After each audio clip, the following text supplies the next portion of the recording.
Buongiorno e ben ritrovati a un nuovo appuntamento con l'informazione di Telefriuli. Il Friuli Venezia Giulia perde un consistente numero di sedi di impresa che scendono sotto quota 100.000, per la precisione a 99.461. Erano 115.000 a inizio 2000 e 116.497 nel 2006, anno di massima espansione numerica per le imprese in regione. Brusco calo in soli 3 mesi anche delle imprese attive, dalle 89.040 del 30 giugno 2022 all'87.784 del 30 settembre 2022, per un totale di 1.256 imprese in meno. Sono i dati elaborati dall'Ufficio di Confartigianato Imprese di Udine, che ha individuato come principale causa di tale flessione l'attività di pulizia nei registri camerali effettuata dalle Camere di Commercio di Pordenone e Udine e della Venezia Giulia, un fenomeno quindi su cui non inciderebbero ancora gli aumenti delle bollette e il caro materiale di questi ultimi mesi.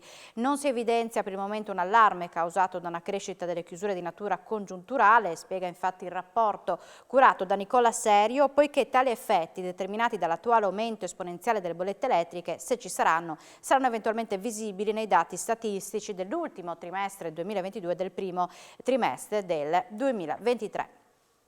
La Giunta regionale ha approvato il disegno di legge che reintroduce in Friuli Venezia Giulia le province abolite nel luglio 2016 con una legge costituzionale. Si tratta dell'avvio di un percorso che partirà a gennaio dall'Aula del Consiglio regionale per concludersi con il doppio voto del Parlamento. Si scrive enti di area vasta elettiva, si legge province. La Giunta regionale ha approvato il disegno di legge che reintroduce gli enti intermedi tra regione e comuni. La norma andrà in aula in consiglio a gennaio e sarà una modifica dello statuto, quindi è previsto comunque un doppio passaggio tra Camera e Senato a distanza di 3 mesi. Questa era una delle linee di indirizzo programmatico del Presidente, già ampiamente espressa in campagna elettorale, rafforzata da una richiesta forte da parte dei territori.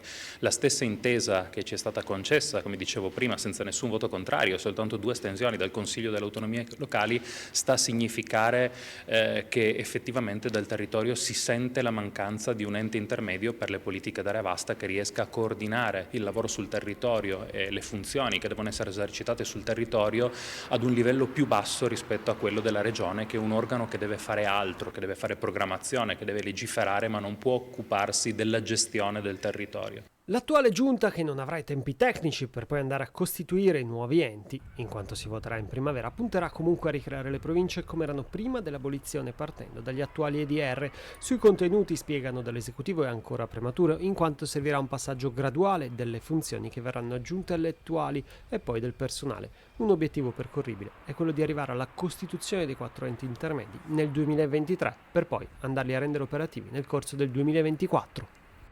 Ci spostiamo a Udine, dove oggi è stata scoperta la statua dello scrittore friulano, uno dei più grandi letterati del Novecento, Carlo Sgorlon.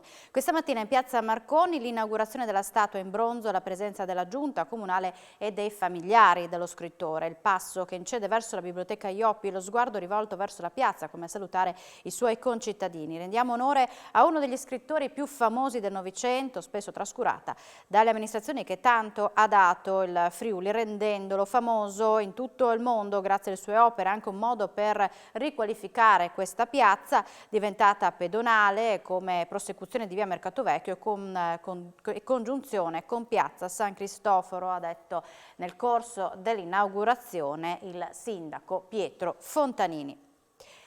Le scuole del Friuli Venezia Giulia potranno partecipare al concorso promosso dalla Fondazione Pittini in accordo con la Regione Ardis, che consentirà a 18 ragazzi di trascorrere 2 settimane di studio all'estero. Raccontare l'evoluzione del proprio borgo e del comune tra 10 anni. Questa è la sfida che la Fondazione Pittini, la Regione e Ardis hanno lanciato agli studenti delle classi seconde, terze e quarte delle scuole secondarie di secondo grado. In premio ci sono 18 posti per 2 viaggi studio a Malta per l'inglese ed a Augsburg per imparare il tedesco, lingua che unitamente a friulano e sloveno consente al Friuli Venezia Giulia di avere lo statuto speciale. È molto importante per il futuro di questo territorio, anche dal punto di vista lavorativo, ricominciare a puntare puntare sulla lingua tedesca e sul rafforzamento di tutte le competenze all'interno del sistema scolastico, e rispetto a questo ci stiamo già confrontando con il Ministero. Il bando è stato pubblicato sul sito della Fondazione Pittini.it e verrà divulgato in accordo con l'ufficio scolastico regionale. Saranno i docenti i perni dell'iniziativa e potranno coinvolgere in ogni gruppo di lavoro fino a un massimo di 5 studenti. Ci teniamo molto, e anche questo è un obiettivo comune, a sollecitare anche le aree montane e pedemontane, quindi le aree interne comprensive delle valli del Natisone. Ci teniamo molto a stimolare quei ragazzi, quei giovani a farsi avanti. Come ha ricordato Patrizia Pavatti, presidente di Ardis, i lavori vanno consegnati entro il 18 marzo, il 3 aprile verranno selezionati i migliori e gli studenti potranno fare il viaggio da 2 settimane a fine giugno appoggiandosi a scuole qualificate.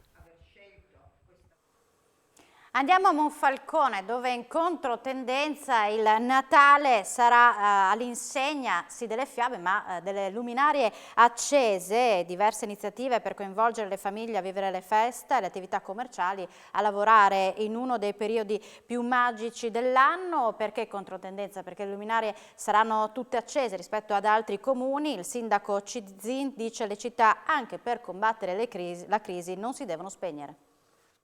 Le città non devono spegnersi. È vero che abbiamo lottato quest'anno in particolare per riuscire anche a chiudere il bilancio con le maggiori spese che l'energia e il calore hanno comportato. Siamo andati a cercarci le risorse, ma siamo molto orgogliosi di poter dire che a Monfalcone il Natale ci sarà. Avrà un titolo importante, il Natale da fiaba, un Natale da fiaba a Monfalcone, e con molta parsimonia e attenzione, però il programma è eccezionale. Le luminarie ci saranno, abbiamo contenuto leggermente anche in centro questa illuminazione, però avremo un Natale luminoso di tante iniziative, rivolto alle famiglie, rivolto ai bambini, rivolto ai giovani, ma anche agli anziani.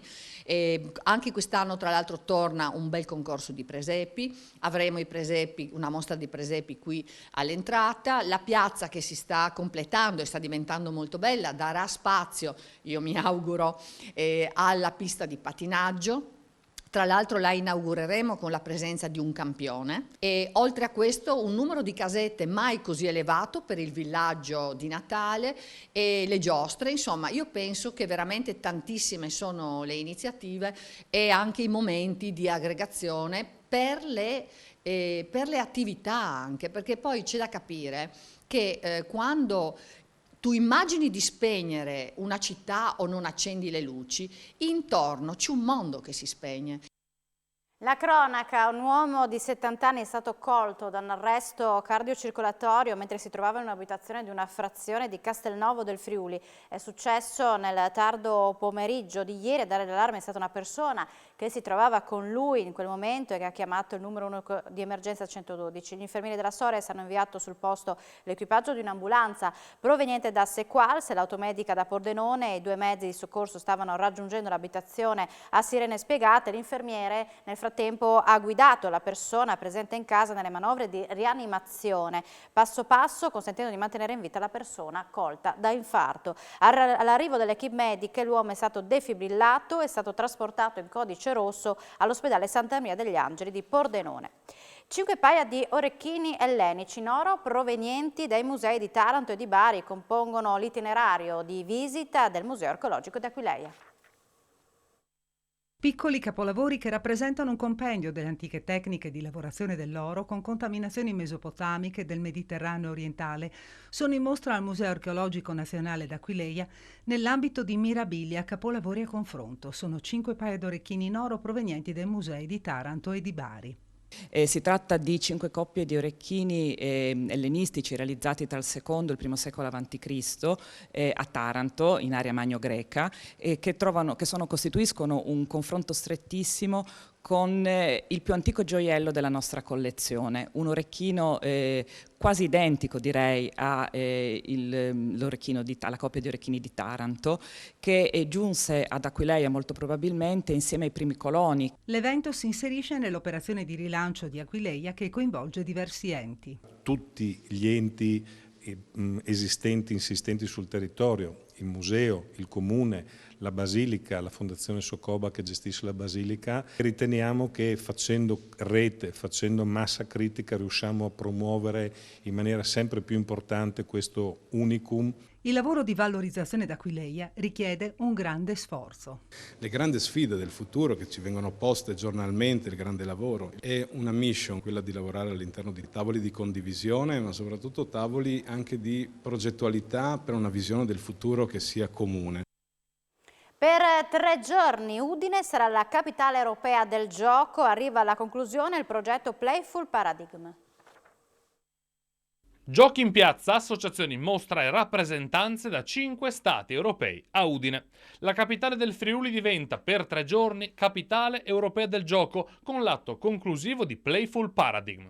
Il gioco come strumento versatile per ripensare i nostri spazi, quindi anche utilizzando attività educative, strumenti pratici per l'educazione, il benessere, l'inclusione dei più piccoli, ma anche per le persone più mature.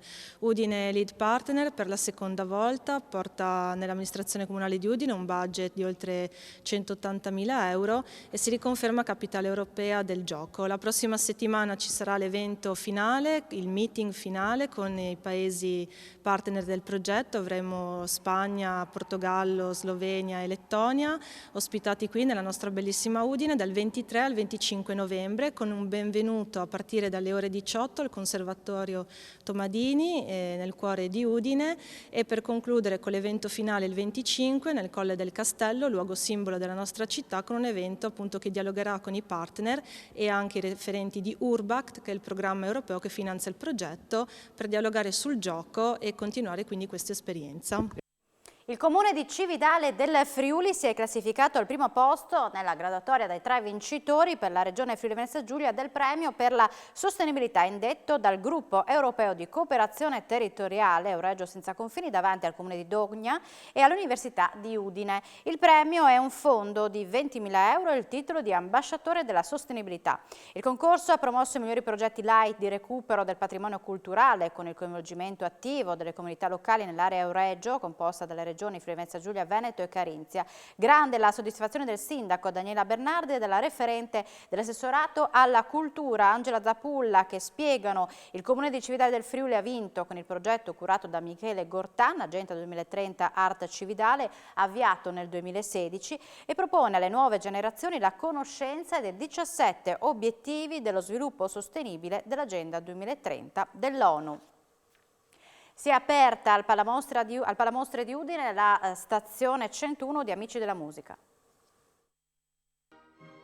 La FVG ICO, complesso regionale neoriconosciuto dal Ministero della Cultura fra le 14 istituzioni concertistiche orchestrali italiane, dopo il concerto dedica ai mecenati della regione per celebrare l'evento, è ritornata sul palcoscenico del Teatro Palamostre per l'apertura della stagione 101 degli Amici della Musica di Udine, con concerto simbolicamente fissato alle 19:22 a ricordare l'anno di fondazione, il 1922, di una società fra le più longeve in Italia, ma non solo, impegnata a diffondere la musica classica in tutte le sue forme con continua ricerca filologica e storica. A fare gli onori di casa ad un evento di marca tutta friulana per l'avvio della stagione, organizzato in collaborazione con Rime Mute nell'ambito del Palinsesto Music Network, la direttrice artistica degli Amici della Musica Luisa Sello con il sindaco di Udine Pietro Fontanini. Dal panorama concertistico affidato al complesso di musicisti regionale con la guida del suo primo direttore ospite Paolo Paroni e Matteo Bevilacqua al pianoforte, spicca il friulano Pierluigi Garzoni, compositore, insegnante, filologo, critico musicale e cantore del Friuli, originario di Tricesimo, del quale ricorrono i 50 anni dalla scomparsa, ed Edward Grieg, compositore e pianista norvegese e autore preferito da Garzoni. La ricerca filologica e storica, col contributo di un nipote di Garzoni, ha portato all'esecuzione in prima assoluta di alcune composizioni accademiche del cantore del Friuli, conosciuto ed amato nella nostra terra soprattutto per una serie di toccanti brani corali. In repertorio al concerto alcune sue opere strumentali, come il quartetto numero 1, il valzer per archi del 1925, l'entrata per orchestra del 1914, il valzer spagnuolo e la danza russa del 1914 per orchestra e pianoforte, mentre di Edward Grieg preludio, sarabande, gavotta, aria, rigaudon ed il celeberrimo concerto numero 1 opera 16. Siamo in chiusura, ma vi ricordo il prossimo appuntamento in diretta con informazione alle 19. Buon pomeriggio.